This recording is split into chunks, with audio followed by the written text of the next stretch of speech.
بسم اللہ الرحمن الرحیم۔ ناظرین، آج کی ویڈیو میں ہم یہ بتانے کی کوشش کریں گے کہ حضور پاک کی تعلیمات کی روشنی میں بیوی کیسی ہونی چاہیے، اور جو بچے نومولود مر جاتے ہیں ان کا کیا ہوتا ہے اور وہ کہاں ہوتے ہیں۔ تو حضرت محمد صلی اللہ علیہ وآلہ وسلم نے فرمایا کہ آیا تمہیں یہ معلوم نہیں ہے کہ جو بچے مر جاتے ہیں وہ عرش الہی کے نیچے اپنے والدین کے لیے طلب مغفرت کیا کرتے ہیں، اور مشک و عنبر و زعفران کے پہاڑ پر حضرت سارہ ان کی پرورش میں مشغول ہیں، اور حضرت ابراہیم علیہ السلام ان کی نگہبانی میں۔ ایک اور حدیث میں فرمایا کہ ایسی کنواری عورتوں سے خواستگاری کرو جن کے منہ سے خوشبو آتی ہو، جن میں امانت کو قبول کرنے کی خاصیت زیادہ ہو۔ آیا تمہیں یہ معلوم نہیں کہ میں کل قیامت کے روز تمہاری کثرت پر فخر و مباحات کروں گا، تاکہ وہ بچہ بھی شمار میں آ جائے گا جو ناتمام رہ گیا اور ساقط ہو گیا، بلکہ اس قسم کا بچہ تو غصہ کی حالت میں بہشت کے دروازے پر کھڑا ہوگا، اور جب حق تعالیٰ اسے بہشت میں داخل ہونے کا حکم کرے گا تو وہ عرض کرے گا کہ جب تک میرے ماں باپ پہلے بہشت میں نہ جائیں گے میں نہ جاؤں گا۔ اس وقت پروردگار عالم کی طرف سے ایک فرشتہ کو حکم ہوگا کہ اس کے ماں باپ کو لا کر داخل بہشت کر دو۔ پھر اس بچے سے خطاب ہوگا کہ تجھ پر ہماری رحمت بہت زیادہ ہے، اور اسی رحمت کے باعث ہم نے انہیں بھی داخل بہشت کیا۔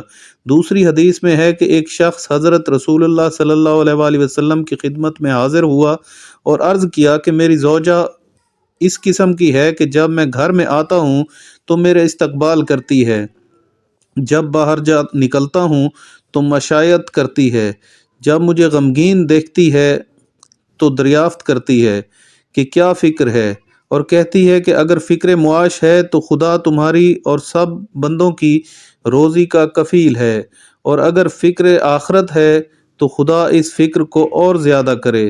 حضرت نے ارشاد فرمایا کہ خدا کے کچھ کارکن ہیں، یہ عورت انہی کارکنوں میں سے ہے۔ جتنا اجر کسی شہید کو مل سکتا ہے اس سے نصف اسے ملے گا۔ حدیث صحیح میں آیا ہے کہ بنی اسرائیل میں ایک شخص بڑا عقل مند اور صاحب ثروت تھا۔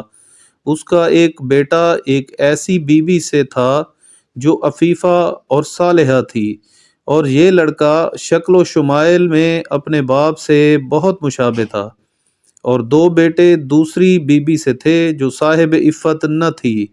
جب اس کی وفات کا وقت ہوا تو بیٹوں سے یہ کہہ کر مرا کہ کل میرا سارا مال تم میں سے ایک کا ہے۔ اب ہر ایک دعوے دار تھا کہ مال میرا ہے۔ آخر مقدمہ قاضی کے پاس گیا۔ قاضی نے کہا کہ فیصلے سے پہلے ان تین بھائیوں کے پاس جاؤ جو عقل میں بہت مشہور ہیں۔ حسب الحکم پہلے ان میں سے ایک کے پاس گئے۔ یہ ایک بوڑھا آدمی تھا۔ اس نے کہہ دیا کہ میرے فلاں بھائی کے پاس جاؤ جو مجھ سے بھی بڑا ہے۔ چنانچہ اس کے پاس گئے، اسے ادھیڑ عمر کا پایا۔ اس نے کہا مجھ سے بھی جو بڑا بھائی ہے اس کے پاس جاؤ۔ جب اس کے پاس پہنچے تو اسے جوان پایا، بس اپنا حال بیان کرنے سے پہلے اس سے یہ سوال کیا کہ تمہارا چھوٹا بھائی کس سبب سے بوڑھا ہو گیا ہے، اور تم جو سب سے بڑے ہو کیوں جوان ہو؟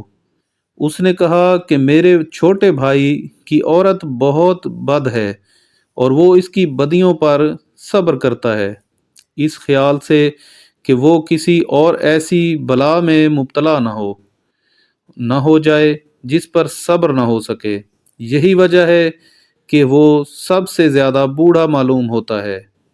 رہا دوسرا بھائی، اس کی عورت ایسی ہے کہ کبھی اسے خوشحال رکھتی ہے اور کبھی رنجیدہ، اسی وجہ سے وہ ادھیڑ ہے، اور میری عورت مجھے ہمیشہ خوش رکھتی ہے اور کبھی آزردہ نہیں کرتی، یہی وجہ ہے کہ میں جوان ہوں۔ بھائیوں نے یہ کیفیت سن کر اپنا قصہ اس سے بیان کیا۔ اس نے کہا کہ پہلے تم اپنے باپ کی ہڈیاں نکال کر جلا ڈالو، پھر میرے پاس آنا، میں تمہارا فیصلہ کروں گا۔ جب وہ چلے تو چھوٹے بھائی نے تلوار اٹھا لی اور دونوں بڑے بھائیوں نے کدالیں لے لیں۔ باپ کی قبر پر پہنچ کر بڑے بھائیوں نے کدالیں لگانی شروع کیں کہ قبر کھود ڈالیں، پر چھوٹے بھائی نے تلوار کھینچی کہ میں اپنے باپ کی قبر نہیں کھودنے دوں گا۔ میں نے دعویٰ چھوڑا، جاؤ سب مال جو میرا ہے وہ تم ہی لے لو۔ پھر مقدمہ قاضی کے پاس گیا۔ قاضی نے تمام مال چھوٹے بیٹے کو دلوا دیا اور بڑوں سے کہہ دیا کہ تم بھی اگر اس مرحوم کی اولاد ہوتے تو جس طرح چھوٹے بیٹے کو محبت فرزندی باپ کی ہڈیاں کھودنے اور جلانے سے مانے ہوئی تمہیں بھی ہوتی۔